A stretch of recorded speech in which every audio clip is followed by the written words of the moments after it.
person, especially if it's a person you look up to and respect. And at the BMI workshop, there are many people to look up to and respect. And so they just kept patting us on the back and kept saying, keep going. And I think we were like, well, let's write another musical just in case. Let's write a James Dean musical where he's kind of like James Dean and kind of like Kurt Cobain. And then we were like, that's not a really good idea. Let's write more songs for Feeling Electric, because that's the show that we... Not only did it seem like it's a better idea, but it also was really inspiring us, and we were writing songs that we really cared about. And then we got when you're working on a musical, it's the hardest thing in the world to get on. And I'm sure everyone who at this table will talk about years. I mean, they were just talking about Memphis. 6 years ago, their table read, and look where they are. It takes years to get to this point, and you need that kind of support. And we stopped writing it for 3 years, and then the Jonathan Larson Foundation gave us a grant to do a workshop in Seattle. So in 2004, we went to Seattle, and I thought it was dead. And suddenly, we're all crying in the room. And I've seen material that I wrote 4 years ago suddenly next to material I just wrote the day before, and it seems to be clicking.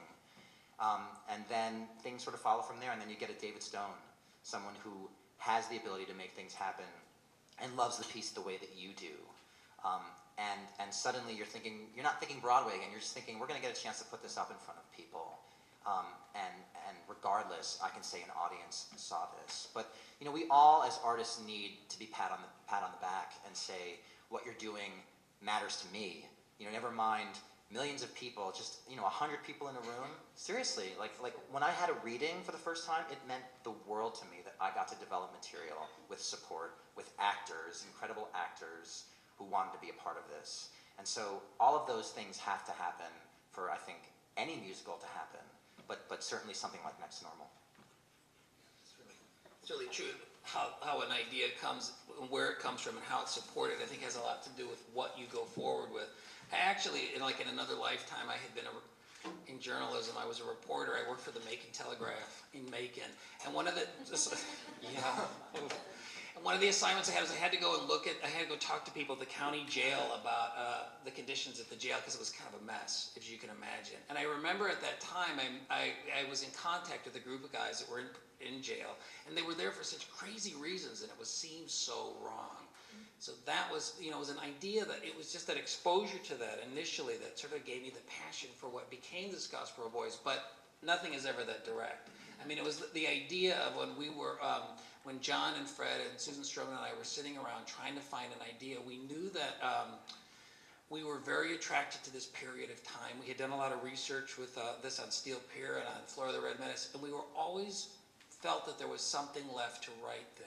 And when the Scottsboro Boys was discovered, it came forth as an idea, Fred immediately jumped on it. He said, this is the idea. And when we began the discussion of how we would make it a musical, and the crazy idea of turning it into a minstrel show, the thought was, it was so awful but Fred was like, no, you don't understand. This is the only way we can tell the story. And he was so passionate about it that he was always, weeks ahead of us on everything that we did, whether it was in his lyrics. He had several lyrics, even before Cantor even got around to getting the music finished. He was always ahead of us. But it was just what you're saying, though. It's that passion that you bring to it, but then immediately when it collides with another passion, in this case with John and Fred, it's amazing what you can do, and you don't turn around and look back, and Fred would always say, I'd say, Fred, I don't know, this is a crazy idea. He'd say, you know what, you can't write your own reviews.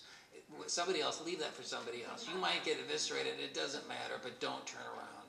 And that feeling though, when the collaboration goes like that, you can do anything, and you don't start editing yourself, because that's actually the challenge we all face is, editing ourselves, deciding that what we're doing is awful. So, but anyway, to answer your question, I think it's that thing where you find an idea, you find something at some point in your life, and then the team that's around you takes that and runs, and at that point you're home free. And that's, I think that's probably why all of us work on the musical form, is because it's inherently a collaborative form. It's not something we do by ourselves. The actors, the choreographer, everybody comes into play very early on often.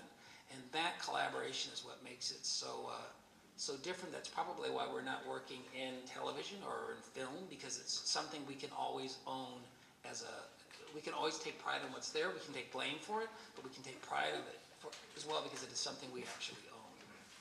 Yeah, if I can jump in for 1 second, I think that the other ingredient for me is always the audience response. I feel like audiences are so smart when something's not working and when there's not the heat there, or the risk there, or the passion there, and they just tell you right away. And with a musical, even more than a play, because I write plays too, but with a musical, 10 seconds into the song, you know it's not working. You just know the audience is turned off and they're You should have 30 more minutes. Yeah, they're texting.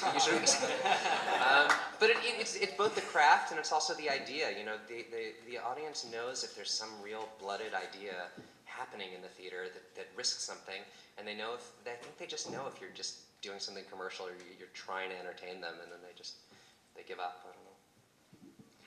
I just wanted to add something. Sure. When David said, "When passions collide," and I think that in any musical, especially one that has an issue or a theme, that's so vital. And when you see someone who has written something or created something, and then someone else goes, "Oh yeah," and that's it right there. That's all you need to say this is the right idea. We're gonna do a minstrel show about the Scottsboro boys because more than one person liked the idea, and that's the beauty of this is that you get that you collect these people around you who go, yeah, it's a good idea, it's fun. So I love that when passions collide. I'm gonna use that a lot. So far we have 2 quotes coming out of the panel. This is for David Zellnik and Jeffrey also. In relation to the idea of the audience telling you that it's working or not, sort of. I once interviewed Baz Luhrmann one of the producers of Baz Luhrmann's La Boheme, and I said, "How is this going to succeed? What's your model for this?" And he said, "Well, every show needs 3 audiences to succeed, and for our show, we need the gay audience, we need the opera audience, and we need all of New Jersey."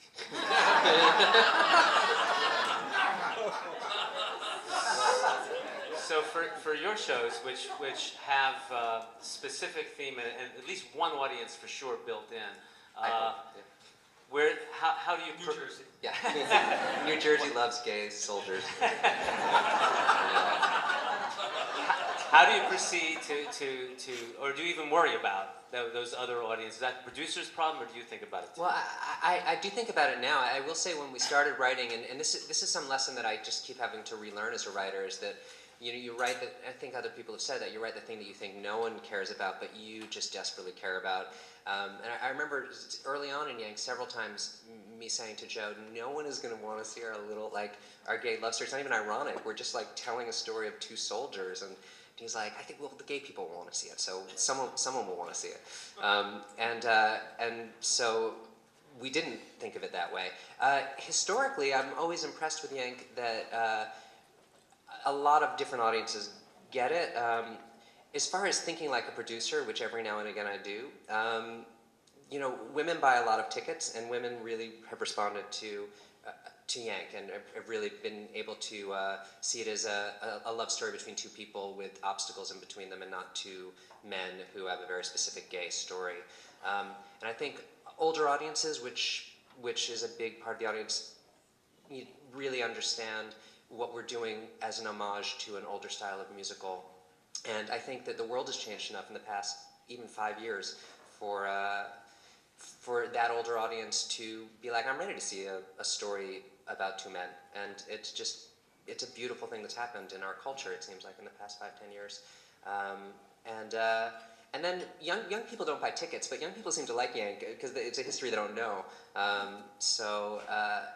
Those are, I don't know if the straight guys who want to see Jersey Boys are necessarily, this is their show. I don't think it has to be. If they want to see Yank, that's awesome. I don't know, it's hard for me to fully think that way, but I've seen large audiences of peoples who see theater fall in love with Yank. That's always always, it's always amazing to me that people still like musicals. Like I remember growing up in the '80s when musicals were not cool and no one would go, and like one musical a year would open. And so I think of like my grandma who like she always ate half a banana because she survived the Depression. Like so she always like didn't matter how many bananas we had, like she always ate half a banana, and she always stole the bread from restaurants.